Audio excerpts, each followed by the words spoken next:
इन दिनों एक नेपाली खातून की कहानी ने सोशल मीडिया पर धूम मचा रखी है। दावा ये किया जा रहा है कि इस खातून के 3 शौहर हैं और तीनों दिन रात अपनी बीवी को खुश करने में मसरूफ हैं।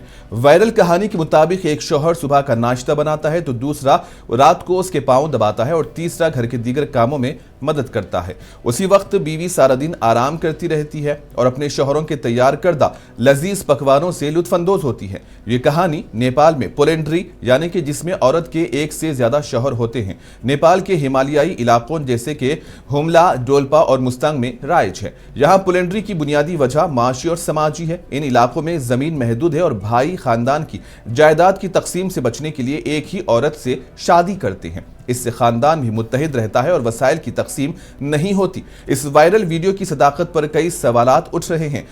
नेपाल के समाजी कारकुन और माहिर बशरियात डॉक्टर रमेश शर्मा ने कहा कि नेपाल में पोलेंड्री मौजूद है, लेकिन ऐसी मुबालिगा आमेज कहानियां अक्सर सोशल मीडिया पर तवज्जो मबजूल करने के लिए भी बनाई जाती हैं।